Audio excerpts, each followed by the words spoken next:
Dalam Bapa dan Putra dan Kudus. Amin. Bapa di surga, kami ucap syukur bahwa kami kau ingatkan untuk menimbun harta duniawi, yaitu dengan perbuatan kasih.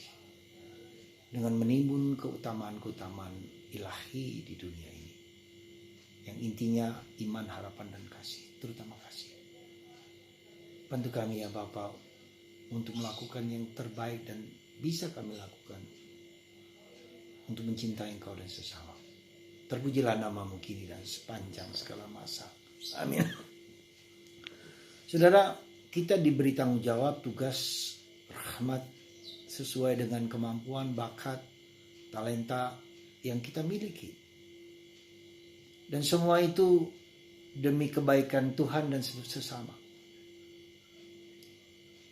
Pola ini bukanlah yang gampang yang bisa kita lakukan.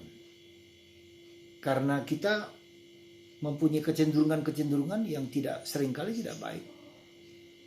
Kita punya bakat-bakat yang seringkali tidak baik. Entah kita mengadili orang lain, menghakimi orang lain, atau menindas orang lain, atau berbuat jahat pada orang lain. Sesuatu yang melekat dalam diri kita. Dan kita ingat, itulah yang dikatakan oleh Paulus dalam bacaan pertama hari-hari ini tentang dosa. Dosa ada dalam diri kita semua. Dosa ada dalam pikiran, dalam raga kita semua. Ada semua di situ. Dosa berarti melawan apa yang menjadi kehendak Tuhan. Melawan cinta kasih. Dosa berarti kita juga tahu bahwa kita melakukan apa yang tidak boleh kita lakukan, tapi kita lakukan. Aku ingin melakukan apa yang baik, tapi tidak ingin kulakukan. Dosa juga berarti melanggar hati nurani kita. Kita melakukan yang tidak baik. Dan tidak melakukan yang baik. Hati nurani adalah lakukan yang baik, hindari yang jahat. Nah, jadi itu semua saudaraku terkasih dalam Kristus yang membuat kita sadar bahwa kita tidak bisa jangan lelah berbuat baik. Seperti yang dikatakan oleh Bunda Teresa, Santa Teresa dari Kalkuta. Sebisa mungkin, semampu mungkin, sekuat mungkin menanamkan benih-benih keutamaan selama kita di dunia ini. Sesuai dengan tugas dan tanggung jawab kita masing-masing. Kenapa demikian? Karena di surga hanya ada kasih. Allah adalah kasih. Nah, Yesus mengatakan kalau adalah kasih kepada Allah dan kasih kepada sesama manusia. Itu yang menjadi maka salib. Ya, ke atas, vertikal dan horizontal.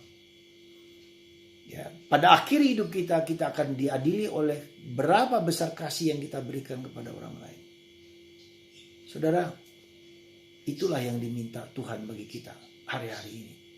Karena itulah dan itu bukan yang gampang. Dan pola itu adalah pola yang untuk seluruh manusia dan siapapun manusia. Ya. Jadi pola itu, frame itu, kerangka itu adalah kerangka yang kita lakukan. Dan kita bukan tidak mudah. Karena kita berada dalam suatu kesulitan yang tidak mudah, tantangan-tantangan yang tidak mudah. Ya, semoga pada hari ini, saat ini juga kita berjuang untuk berbuat baik, itu pun sudah berjuang. Kita berusaha semaksimal mungkin untuk berbuat baik. Dan tantangan itu bukan dari luar, tapi dari diri kita sendiri. Karena kita punya kecenderungan yang tidak baik. Yang ada dalam diri kita karena dosa. Dosa itu sudah dihapuskan oleh Kristus.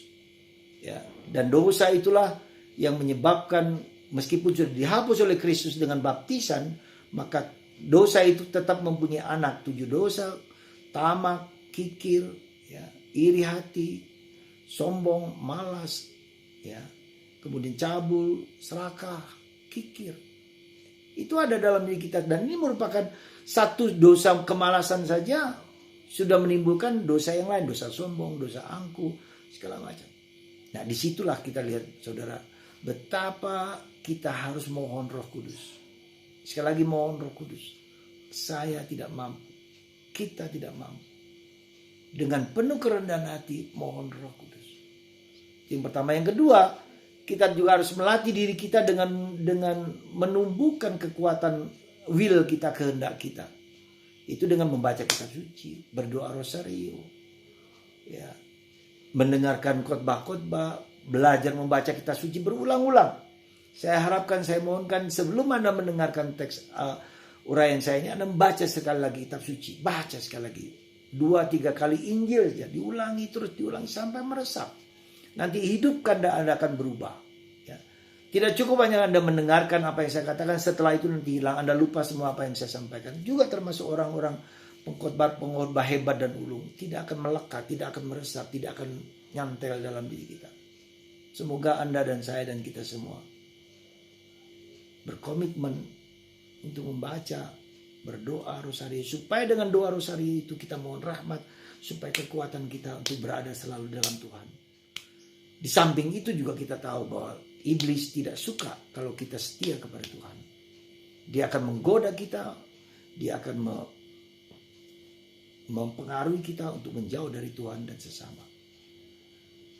Semoga Tuhan memberkati Anda semua, Bapa, Putra, dan Roh Kudus. Amin.